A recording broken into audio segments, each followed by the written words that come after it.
If you're feeling overwhelmed by your emotional triggers, searching for answers but unsure how to change what you're feeling inside, you've probably tried everything and you're left wondering, will this ever be over? Well, your search stops here. Welcome to the premiere episode of the Robert Jean Experience, where the answers you've been searching for are found right here. I'm Crystal Dirksen, your co-host, alongside of the brilliant Robert Jean, an internationally acclaimed speaker and teacher renowned for his profound understanding of the human mind. With over 40 years of experience, Robert is one of America's leading experts on stress, trauma, PTSD, addictions, and physical healing. As a behavioral engineer, Robert is often the last resort for those suffering with an alarming array of issues, ranging from anxiety to addiction and everything in between. Today, we'll take you on an exciting journey through Robert's life and explore his groundbreaking system to heal the body. Stay tuned all the way to the end as Robert has an incredible opportunity for you. And here is your host, Robert Jean. Hey, welcome everyone. Happy day it is. Of course, I've, thank you for the introduction. And, I've been doing this work for a long time. It's 40 years worth of work. Started at 15 years old, trying to figure it all out. And I do have it figured out for you and definitely for me. That's incredible, Robert. And I have followed your work for a very long time. I know that you do have the answers because I was one of them that was searching for answers. And where did Crystal go? She went to Robert every time. So, Robert, can you take us back to the beginning, maybe a specific moment or an experience that set you on this path of personal development? Yeah, personal development. Well, I would say this. Let me just kind of, my mother was 14 years old. She ran away from home, got pregnant, came back to Oklahoma, and gave birth to Robert. April the 15th. My grandmother was a very hardcore Christian. And of course, it's not very fashionable to have a pregnant daughter. And of course, I'm a bastard child. Didn't know who my father was. And of course, my stepdad came in my life when about 6 months old. Of course, my stepdad, he had his stuff. Everybody has stuff, And, he was the oldest of 9. At one point, all of his siblings were put in foster care. And of course, they all, eventually all got back together. But the point is that he came into my life and he was an angry man. He had his hurts, he had his pains, he had his issues. And of course, just like your parents and my parents, they bring their issues to the family. I mean, they share that with us. And so he was an angry man. He was a hard worker. He worked all the time. By my time my mother was 19, she had 4 kids. And so she started out, as a mother. Now, my mother wasn't much of a mother. And what I remember of Mom growing up is that she read books a lot. She watched TV, smoked cigarettes, drank coffee, and or RC Cola. And of course, her favorite cooking skills was from a box and from a can. Of course, we had hamburger helper, we had tuna helper, we had canned biscuits and canned green beans. So that was her greatest cooking skills. Of course, when you're coming from this environment, you think about it, you got 4 of us by the time she's 19. I'm the oldest of 6.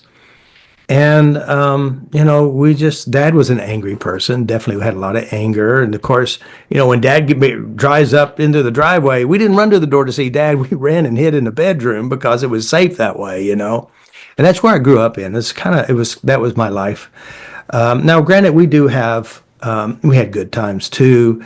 The thing is with myself, because I was the oldest, as you know, and, when I was growing up, aunts or neighbors or people would say, he's not really your dad. And of course, I didn't know. I had a sense I could feel something wasn't right, but I didn't know what it was. And but I was kind of smart, in some ways because I knew to take off running and to avoid Dad when things are going on.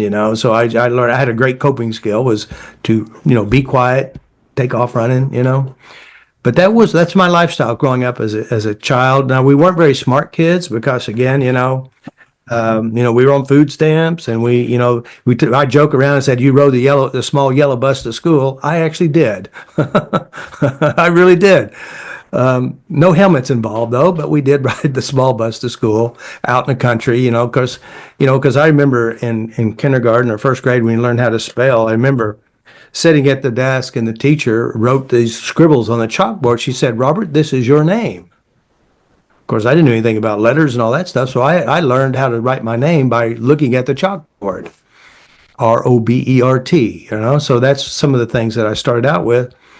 I think for me, though, growing up, granted we had our bad stuff, but growing up, we had our saviors or our helpers. Grandma was our savior, really. When I was born, of course, again, like I said, my mother's 14. When I was born, Grandma took care of me because my mom didn't know what to do. She had no idea what to do. So Grandma, she was almost like, she was kind of like a pioneer in a lot of ways because she had a nice job. She worked at AT&T, so she'd work late. She'd come home. She would wake me up, and she said I'd feed you and then put you to bed because that way you don't wake up in the middle of the night and wake me up and I have to go feed you again. So she was pretty smart on that. So heard lots of stories from Grandma. Like she'd come and pick us up, and we were all dirty, diaper rash, hungry, and she would take us home and feed us and dress us up and clean us up. I remember seeing photos of, what whitewaters are, like your pants didn't go all the way down to your shoes. Well, I had these suits on to go to church and shorts, short jackets. That was Grandma, and she would pray for us at night. And so she was really a very positive influence on my life. And matter of fact, when I moved, I left home at 14. I moved in with Grandma. And I think that was the best thing ever happened. I know it was the best thing ever happened to me because I learned so much I learned to read, I learned how to study, I learned the Bible, I did all these things. And, I was still a little rebel of a child at the same time, but that's where my life began. It was very different. And of course, when I moved in with my grandmother, because when I was 14, my brother and I'm the oldest, and my brother 1 year younger than I, my parents bought us a ticket to Louisiana. We rode the bus to Louisiana to work with my Uncle CJ and Aunt Judy. And one of the things that I noticed that was really important to me was it was peaceful. I wasn't afraid, wasn't fear of getting hurt or getting whipped or anything like that. And I said, I really like this. I can relate to that story. Yeah. And then going back home, I said, Mom, I don't want to live here anymore. I want to go back to Louisiana. It was better. I had a girlfriend there. I had a job. She said, you can't. She said, I'll let you move in with Grandma. Well, I didn't want to move in with Grandma. I want to go to Louisiana. It's better. So I ended up moving in with my grandma. And there's a lot of funny stories about Grandma, but I had my own bedroom. I had my own phone because I shared, a bedroom with 4 others, So I had my own bedroom. I had my own phone. And that's when the nightmares began. I had all kinds of crazy nightmares about my dad and stuff I don't even remember. But I remember I had a bad nightmare one time where it felt like I killed my dad and some old lady on the other street that I didn't even know. It was in a dream, right? And of course, it really bothered me. And so I was watching TV, and there was this commercial come on TV about, I don't know, Psychology Today, the big old encyclopedia. Said, Grandma, I want that. So she bought it for me. I started reading it. And I learned a lot. It talked about psychology and about the mind and all that stuff. So also there's a book, I think number 16, it's a sexuality book. And of course, I'm 15, right? 15, Girls on the Radar. And so, and I read that said erogenous zones. And it said, these are the points that feel really good, and I thought, wow, I'd like to know more about that, right? So one day I was at a bookstore, and there it is, the book, The Erogenous Zones. And I bought that book, brown paper bag. I brought it home. I shut the door, locked it, started reading this book. And it had nothing to do with those parts that I thought it was about. It actually was Wayne Dyer's Your Erroneous Zones. Wow. But that book tilted my angle of thinking, and I started wanting to know more about the mind. And then I don't know where I got this or how I found it. I found a cassette tape about hypnosis. And I started studying about hypnosis. And at that time, because I wasn't very good at school, wasn't very intelligent. I mean, I wasn't trained to be that way. Let's put it that way. But Coach Carter came to the PE class and took a bunch of boys to wrestling practice. So I learned to wrestle. And I was really good doing that. I was very successful. And what I would do is I would, at night, at home, I would imagine and play in my mind over and over again, wrestling and winning. And I really did well.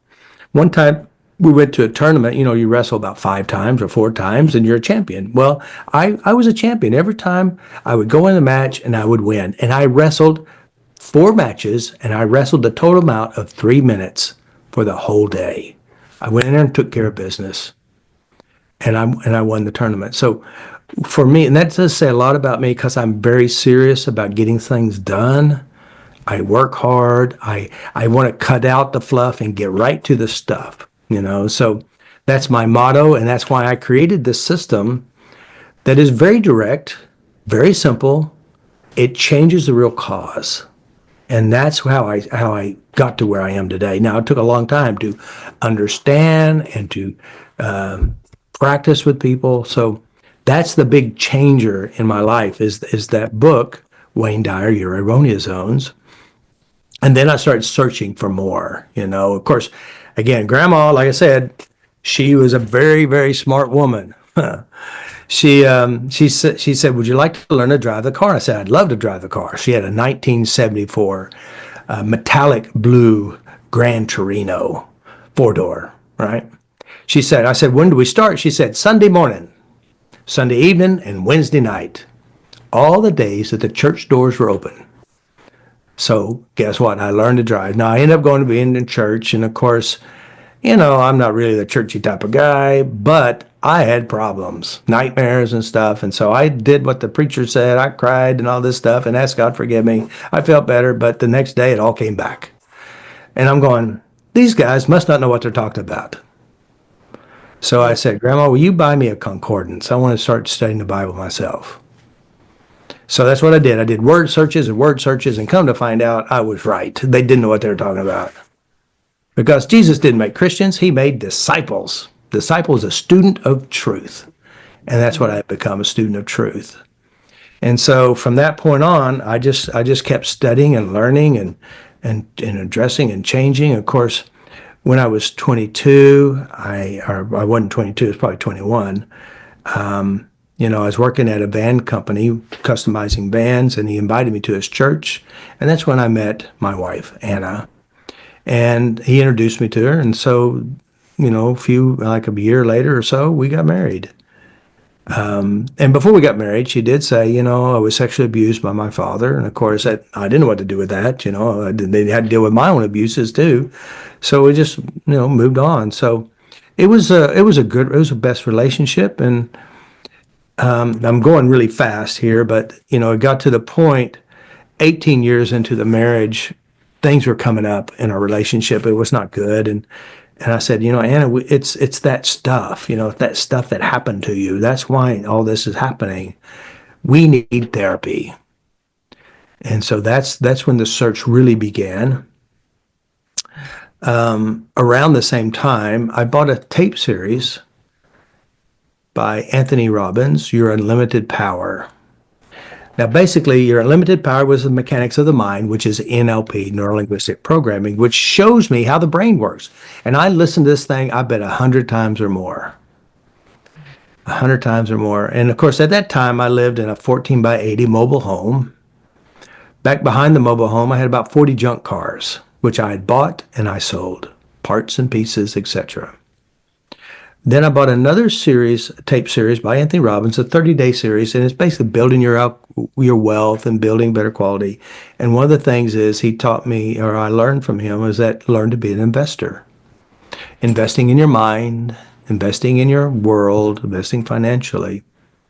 And of course, now I was working on all my stuff, right? So my wife had a good job. I was Mr. Mom raising the kids, and I would hustle, which I'd buy and sell cars pieces, right?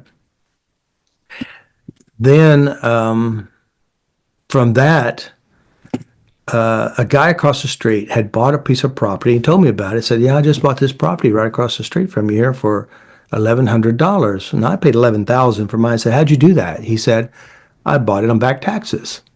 I said, "Really? How do you do that?" He kind of told me a little bit. So I went and I learned how to do that. Within 1 year and a half, I had 14 properties. A lot of them I bought on back taxes. Some of them I paid outright by payments. So then, like I said, I was a hustler. I bought and sold stuff. And of course, when my wife was having problems, I said, we need therapy. And I started searching. I read every book about sexual abuse, physical abuse, trauma, you name it. And then I bought a book. I don't know where I got this book from. It was an NLP book, and I can't remember what the name of it is. It's around here somewhere. Oh, there it is, right there. Simple. Mind Works. This book, I started reading this. I started applying the lessons and how to do stuff. And I'm telling you what, that shit works. It really worked. And I don't know about you. I like things that work. So Were you surprised? Were you surprised that that yeah, book? yeah, Okay. yeah. And I was why were you surprised? because it worked. It's that simple. Wow, this worked. And of course, I used it on my kids and on my daughters and myself and my wife, etc. And what do you, for me, it's insane if you go to a healing modality, whatever it is, if they have no idea what is occurring inside the mind, how you're processing information, how are you representing things, how can you be effective? Because the cause of all problems is in your mind. It's in memories, you know? And of course, most therapies do not go there. You know why? Because they don't know what they're doing. They don't know how to change it. So they're going to point at the body. It's the body's fault. They're going to say it's blocked energy. It's chakra problems. It's past life problems. It's how you were born problems. There's all kinds of theories and ideas. Just because you're an astrologer, because you're an Aries or your numerology is a 5, it has nothing to do with any of that stuff. It has everything to do with your personal experiences and what your mind captured, organized, and started using on you and other people. So that was the game changer for me. Wow, that is incredible. Yeah. Can we go back a little bit when you were so what initiated a lot for you was that you experienced childhood trauma and Mhm. that your wife Anna at that time was having issues, Yeah. and Yeah. then the nightmares that you spoke about. Were you Mhm. able to resolve those Yeah. issues? Well, of course, like anybody else back in those days, you didn't know what to do with it. So you just try not to think about it. Now, here's the most bizarre thing about these dreams and nightmares. A dream and a nightmare feels real, even though logically we know it's not real, right? And one of the dreams I had back when I mean, like 14 or 15 years old, there were 3 bedrooms, and I eventually we all traded rooms. So the room I was in the closet was a square hole where you lift it up and you go underneath the house and fix the pipes, right? But I had this dream or nightmare where I put a whole man in his casket in that hole underneath the bed, under the floor, and maybe some other people too. In my mind, it was a nightmare, right? And then I want to tell you, probably, I don't know, maybe 40 years or 50 years later, my grandmother, she's getting older. I think she's in her 70s or 80s, and they're selling the house. I had this really horrific fear came over me. Oh my God, what if they tear it down and they find the bodies there? Now, logically, it's impossible to get a casket or even a person underneath there. But in my mind, the dream and the nightmare felt real. Of course, I addressed it, changed it, let it go. But it was an unconscious programmings and that somehow my mind was trying to tuck it away, put it away. Now, logically, I know now what it means, but back then I didn't, and that was a driving force behind a lot of my behaviors. Can you share what that meant? Or what it means now. Now, if you understand about dreams, everything in a dream is yourself. Like, for example, if I have a female in my dream, that represents my unconscious mind, younger, older, same age, whatever. And so when I'm having a male dreams, there's a part of me that I have learned or captured from older people, might be my dad or whoever it was, I don't know. It represents dying and death. Dreams of dying and death is a good dream. It means you're stopping a behavior, That's which I didn't incredible. know. But by the way, there is reason why your brain has it. There is a conflict of change within this in the system. And that's why it was there. And of course, the best dreams you can have are death dreams because it means something's ending, changing, no longer going to be happening. And then bathroom dreams, shower dreams, toilet dreams are all ways that your unconscious wants to release and let go of something. So there's a lot more to it. Animals represent habits, behaviors, but this is mechanical. It's logical. You don't have to believe in it. And you don't have to, when you change memories like that or you address whatever's there, you just release the emotions, which I have a very effective process that actually changes the emotions and memories and actually change memories. So, but that's what it meant. That's what dreams mean. Dreams are the deepest way to change your unconscious. It's all metaphoric. As a matter of fact, your brain is a metaphoric machine. That means what you see out there is a reflection of what you already have inside you. And so, also, the brain is what you call the first recycling system in the world. It recycles memories. It replays the memories and it replays in different ways. So it means you're going to act the same basic way over and over again unless you change the driving force, which is the original memory. So, Right. So when someone has a repetitive dream that keeps showing up over and mhm, over again and it mhm. might torment them, is that what your nightmares did for you? It was a At the repetitive. time, yeah, at the time, for sure. It doesn't anymore. It never show up now because I addressed it, but changed it. But yeah, Have that's you what, yeah. have you worked with people who have come to you because they have Oh, had yeah. repetitive dreams? Thousands of And people. and do they come back to you telling you, or do they come back to you letting you know, I don't have that same dream again? Over Well, I before they even leave, they know they won't have that dream. We've already changed it. Right. But they will come back and say, "Oh my God, things are different. Lives are different." Yeah, That's incredible. yeah, Wow. All yeah. right. So, Robert, I appreciate that you are so practical and that you are so logical. But what about the spiritual aspect for those that look at a dream and think, oh, this is a message from God? Well, it depends on how you say it. Wait, here's the deal. You can believe whatever you want, and whatever you believe is true. It may be pure horseshit, but you still believe it to be true. Like I believed I really put people underneath the floor. It's not true. It's pure horseshit. But emotionally, it felt real. Yes. So there are a lot of people, I call them the believers, and they will believe because they were taught to be believers. And they can believe.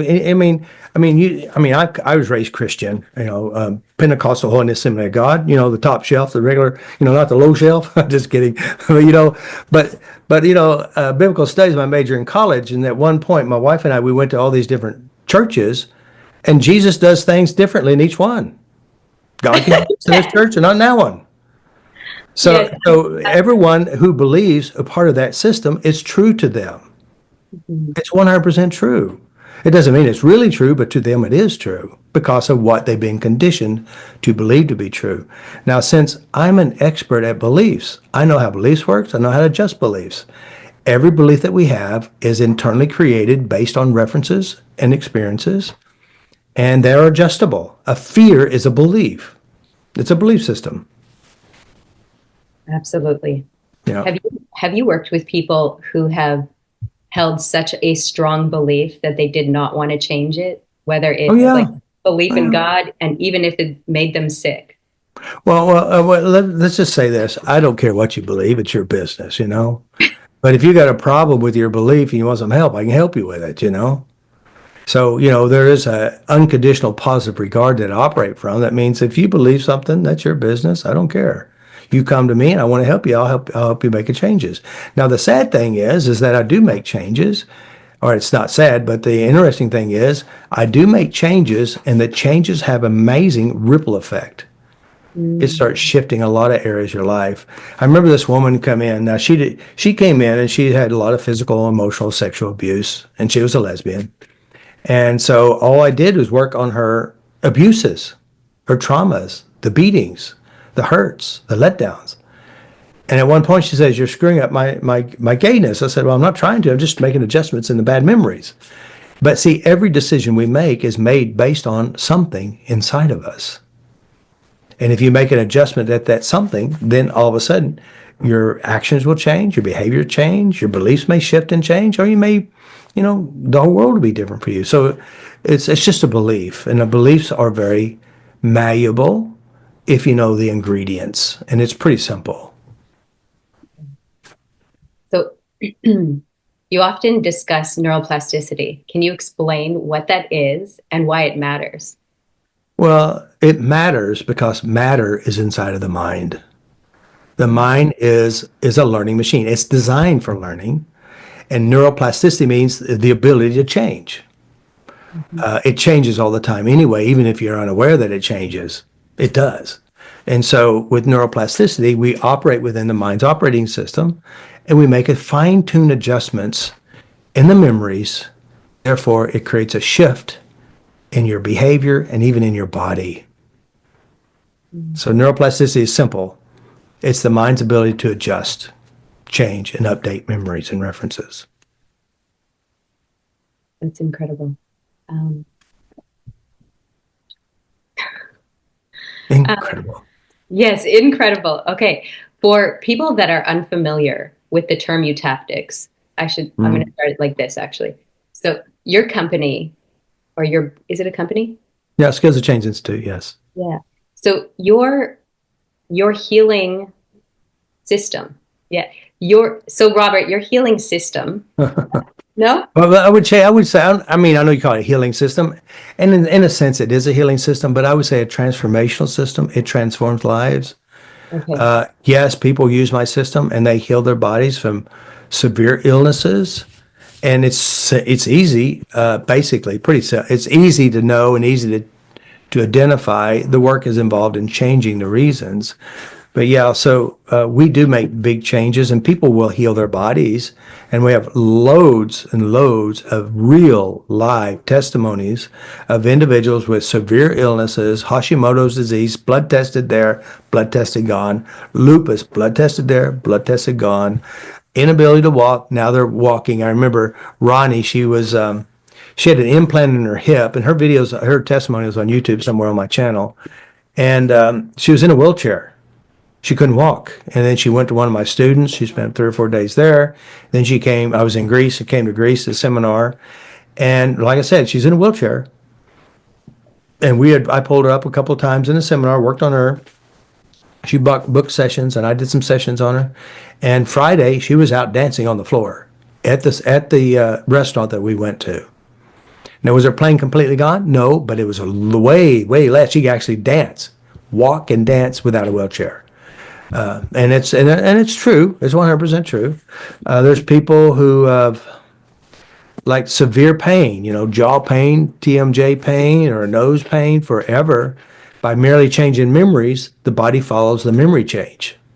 And this is so logical. If you think about it, if you think of something positive, think of something positive now. Think of something positive.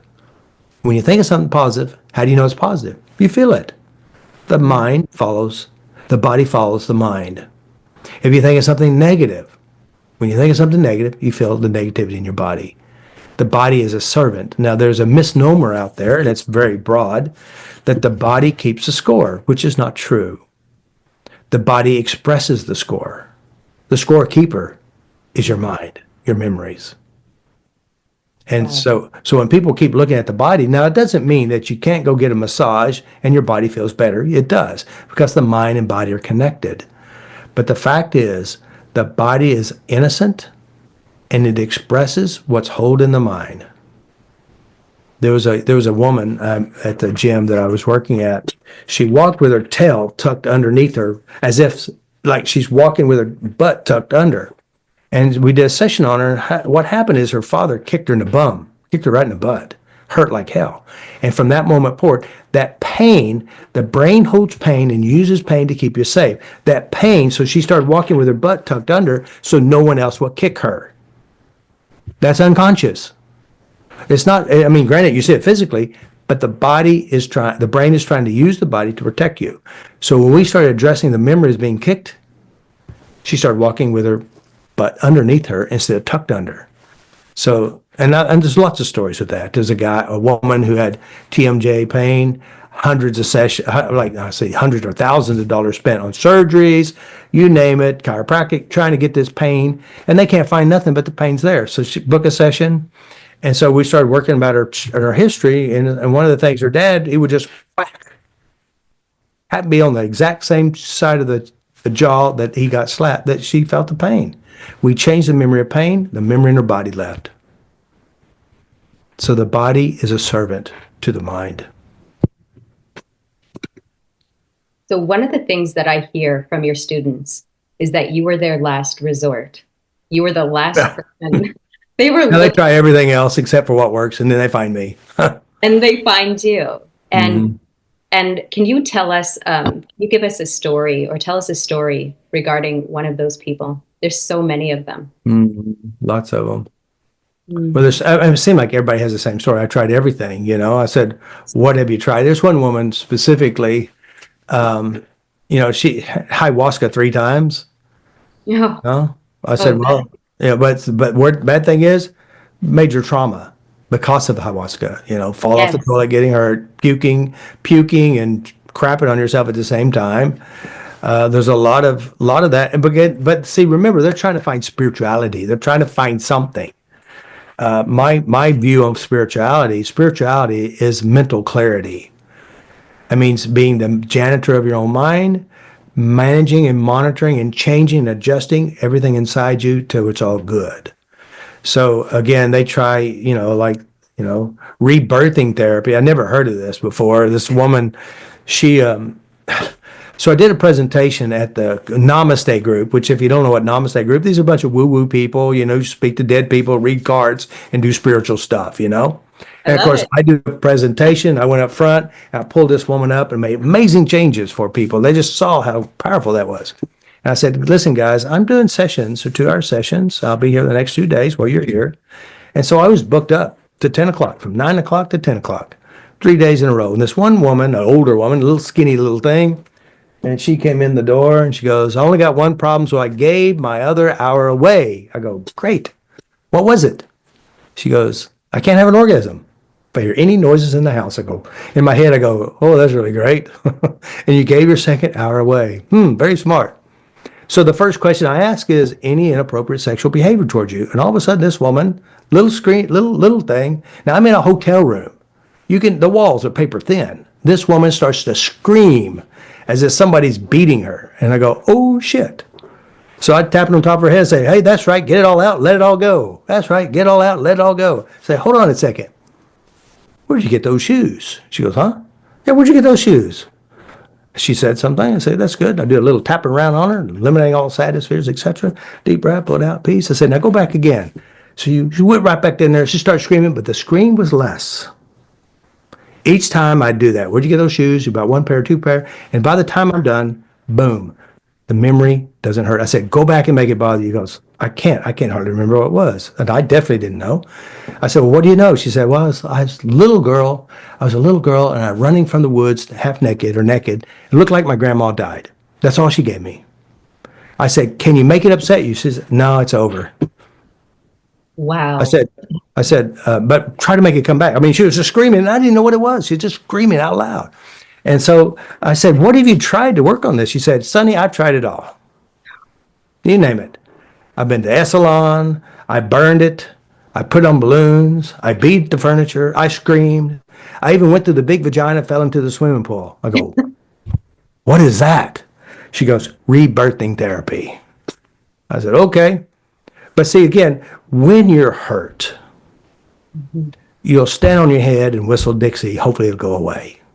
Yes. And so I just, from all the years of working with people, I really discovered the power of the mind and the real cause of all problems. It's just memories. Now, like there's a lot of systems out there, DNRS, Gupta, you name it. And what they do is they say, be positive. Don't look at that. Be positive. Don't look at that. Don't look at that. Be positive. Now, here's the problem. If you're trying to be positive and your head has the negative, where does the negative go? With you.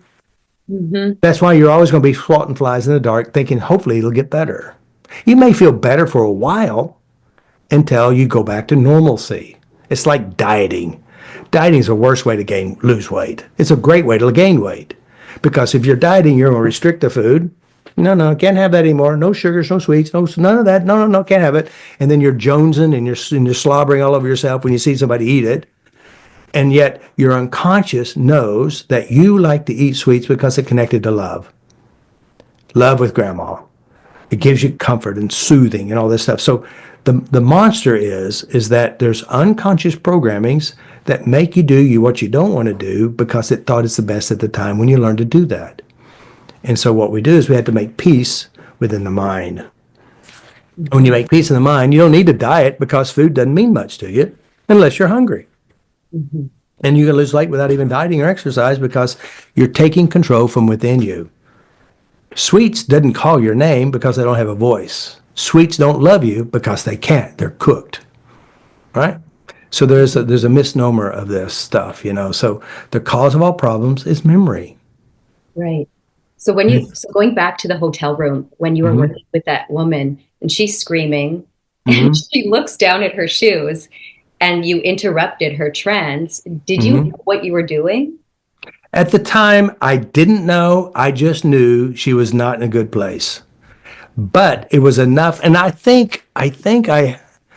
don't remember exactly those days, but I knew it's at the beginning of trying to figure out how things work. I could see it. You know, I could when I work with clients, I started seeing subtle cues of internal reactions and perceptions were shifting. At that time, I knew she was in a trance because I studied one book. I don't know if I have it here. A book that I use as a pivotal foundation is Monsters and Magical Sticks. There's no such thing as hypnosis. And what I got from that one book it's a very powerful, easy read book. What I got from that one book is this. You're always in a state of trance. You go from trance to trance all the time. When you're focusing on a bad memory, you're focusing in on a trance. When you focus on a good memory, you go into a trance. When you walk down the hallway, you have a walking trance. You go to work and you arrive at work, you don't remember the drive, but you put your makeup on, you talked on your phone, you ate your sandwich, you still got to work, but you don't remember driving. You know you drove, but you can't remember it. That's the trances that we do.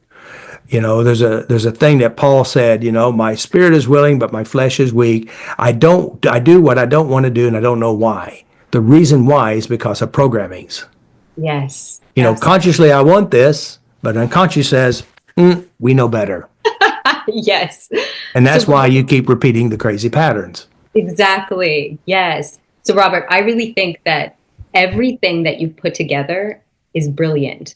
The books that you've studied and the life experience that you have had, and you have brought this all together to create a transformational system called Mm. Eutaptics.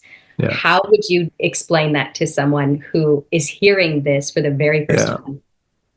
Well, yeah. Well, you know, if I back up to my beginning of the stories when I first started, you know, I bought the Anthony Robbins books, and then 1999 of April, I bought a course by Gary Craig. His EFT, Emotional Freedoms Techniques. There was a tape series. There was actually two tape series. The single training was that, and the other one was the Ultimate Therapist. And of course, I bought these courses, and of course, the tapping's weird. It didn't make sense. And the way they teach it definitely doesn't make sense. You know, let's say it's blocked energy. Well, I don't buy in that. You can't block energy anyway. And so what I knew is by my trainings of the NLP understandings, there's no broken people and it's not blocked energy. You're doing something internally to create this feeling you call block. And when I started using this, I had to use this operating system. The first person I worked on, it was a friend of the family. She had a fear of heights. Pardon me. And I said, "Hey, Amanda, won't you come over?" Called on the phone. "Won't you come over? I'm going to see if I get rid of your fear of heights." She goes, "You're not going to make me climb a ladder, are you?" I said, "No, no, man, man, no, you won't do anything you don't want to do." So I knew her ever since she was 6 and she's like 18 or 20.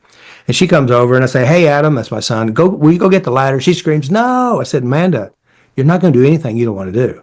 It's up to you." So I'm out there using the EFT model of tapping process. It took about 45 minutes, and she's standing up on top of that ladder, and she's looking down at me, goes, "I'm not even afraid." And she came all the way down and said, "I wasn't even afraid coming down either." She said, "But the real test is if I can ride the Ferris wheel in Frontier City, which is a local amusement park." And so that was the very first person I ever worked on. and it worked. And then, months later, she said, "Yeah, I went to Dolly Parton World, wherever that's at, and I rode the Ferris wheel with my mother-in-law. It was great. Fear was gone." And that's with 1 hour worth of work. Now, I could do that same amount of work in probably 15 minutes or less, right? At that time, it was just long and laborious, and I didn't know what I was doing either. And so I did the EFT, and of course, with the Gary Craig's Ultimate Therapist, he said, "Take this and make it better, and we'll get together," right? So I presumed that I was going to be a part of his team, and he didn't accept me as a part of his team. But at one point, he told everybody in the EFT world that you can no longer use EFT. And I said, "I'm investing all this time." And so obviously there was things going on in this world. I won't go into that part, but the point is that I said, "But I'm doing, it's EFT, but it's faster because I'm doing a whole lot faster than he is." So I call it FasterEFT because it is faster. And it's actually the whole EFT model of thinking has been upgraded or changed because of my mindset. And so that's how I got to FasterEFT. Well, the biggest problem when I say FasterEFT, you know what people will say? "I've tried EFT, it doesn't work." I said, "It's not EFT, it's different." "I've already tried it, it's weird." I said, "Okay." Now, most people, it is logically looks weird. Why would that even change anything? I know the science behind it now. At that time, I didn't. And so it got to the point that people saying, "Well, FasterEFT, it's just EFT. You just tap quicker." I said, "No, it's totally different." And so I thought, well, we need to rebrand it, update it, and we upgraded it to Eutaptics. Now, Eutaptics has many meanings. It looks like a Greek word. It represents you, which is you, tactics, processes, techniques, and it has tapping in the middle of it too.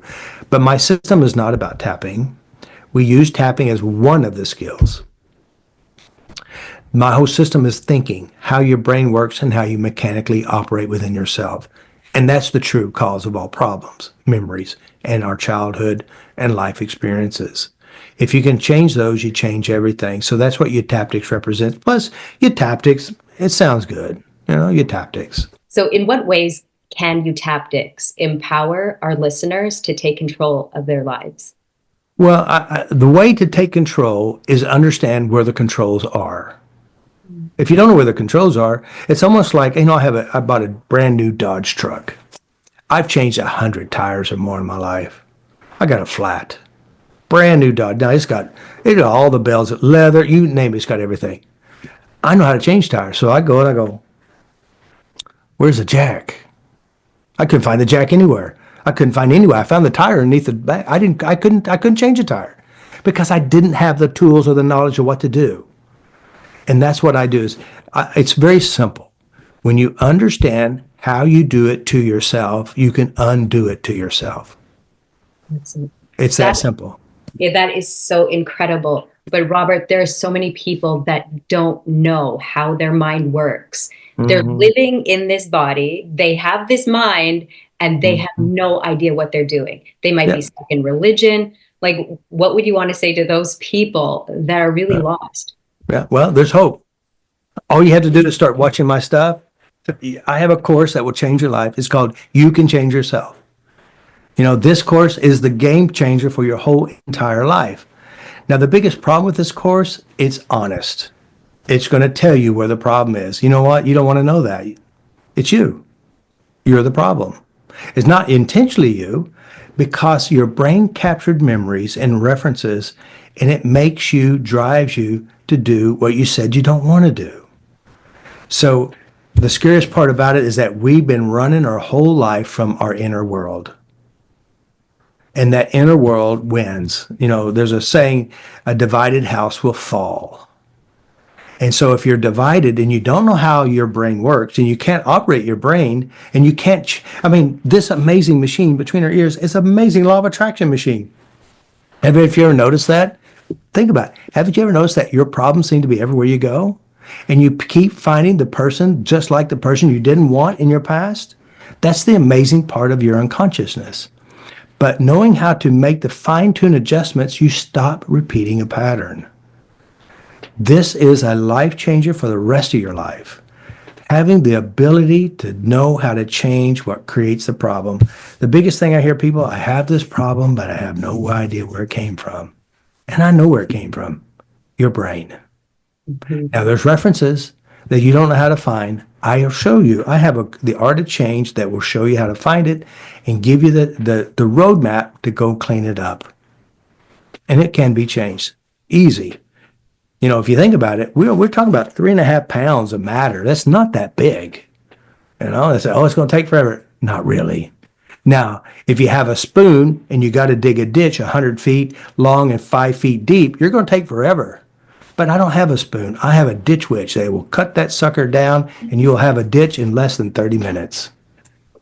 And It's true. that's what I do.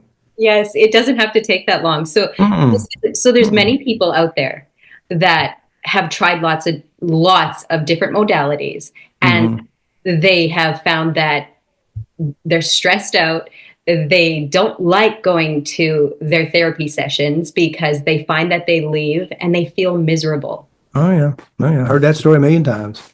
So what about this system when they No, start this no. transformational system, Eutaptics, when they start it, will they feel bad? Well, every time we do a session, when you're done with the session, you feel good. Every time. Very rarely, if any, you feel bad. But I will say this. Let's say we have person A and person B. Person A had a lot of bad things happen to him. Never tried therapies. So many bad things. Person B has only a few big things and a lot of little things. We go, say, person A has anger memories. So we address 5 major anger memories.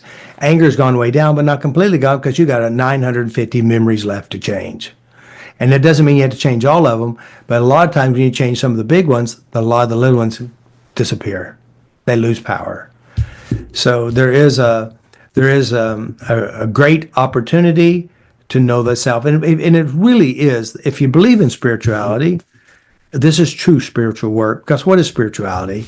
Emotional intelligence, being nice, forgiveness, not taking things so personal, do the right thing, be nice inside yourself. That's the biggest problem we have in our world. We don't like ourselves. We're mean to ourselves.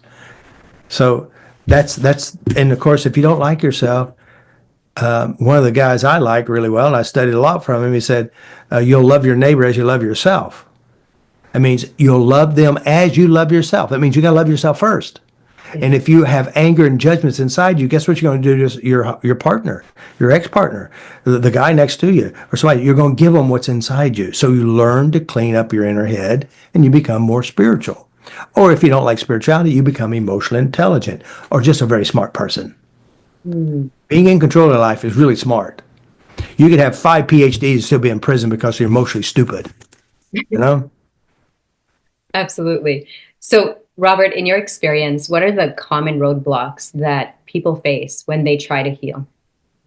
Well, they try to transform their life. One of the number one things that they have a problem with, they still in their mind imagine it won't work. They're afraid that it will work. I mean, that's the crazy thing. They're really afraid that it's going to work. Because you know Wow. why? Because it's going to change their identity. And by the way, their problem was keeping them safe, keep them what they're familiar with, and they stay in it. So the biggest thing is that again, you're not broken. They're not broken. They're just using an operating system that makes them feel broken. And so when we say, "Hey, we can change that," they go, "But what if it doesn't work?" And I said, "Well, it will work. We just got to work it in your mind." So, yeah, the biggest roadblock is that, again, I've tried everything and nothing's worked. Now, again, it's the same way with diets. Now, you think about diet. A diet is designed to control the food, to restrict the food, and work your ass off at the gym. Now, when you stop your diet and you start going to the gym, guess what? It all comes back because they're not addressing the cause. The cause is not fat. If fat were the cause and all the problems, you lose the fat, it's all gone. Never more to come back. But weight gain has everything to do with eating and emotions and programmings. You change that, you'll never have a problem again. But when we're talking about healing yourself, the cause of our pain is memories and unpleasant experiences, and could be pleasant experiences too. Absolutely. Yeah. So, Robert, you have a fantastic offer for our listeners. Can you tell us, or can you tell them about it? Yes, I have a great 5-day course. Not only will you learn about how your mind works, but I'm going to walk you through on how to change yourself. It's not really big and deep in depth, but it's enough to get your feet wet and get you to know it really will work. It's logical, it's practical, and it will move you towards what you want. And that is emotional health, freedom, and a great ability to enjoy life more by being in control of the self. But it's a great course. I did it myself. In here, it's incredible. So it has been incredible speaking with you, Robert, and hearing about your journey, your life, and your work. Thank you for sharing with us all the insights. You really, truly are a gift to the world. Just want to thank you. Thank you. Yeah. And thank you to all our listeners for tuning in to this inaugural episode of the Robert Jean Experience. To sign up for Robert's free 5-day online course and stay tuned for our next episode. Have you ever felt like your mind is sabotaging your efforts to change? In our upcoming discussion, Robert will explore how your subconscious acts as a bouncer, resisting transformation, and he shares strategies to help you outsmart those mental security guards for lasting change. Stay tuned. Robert, do you have any final words for our listeners? Final word I would say this is, guys, learn how to be your best friend. Learn how to drive yourself, adjust yourself within yourself. Learn to be the janitor of your mind, clean up what you don't like, toss out the trash, redesign your whole mind and your world, because all problems start here. So learn to love yourself, like yourself from in here.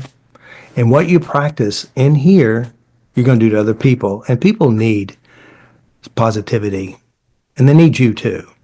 So keep working on you and be the light or the positivity in their life. Incredible. All right. Thank you. Peace. See, the inner peace creates outer peace. Oh, that's good. Oh, can you do that? I just did. So there's something really important, guys. Inner peace creates outer peace.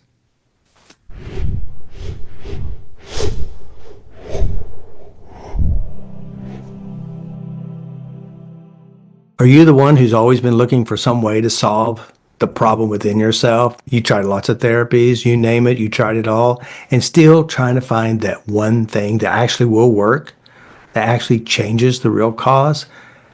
I have the answer for you. This is direct to the point, changing the real cause of why you have problems. And it's simple, and it's sometimes easy because you got to do the work, but I will make it easy for you. Come join me. This is the answer you're looking for.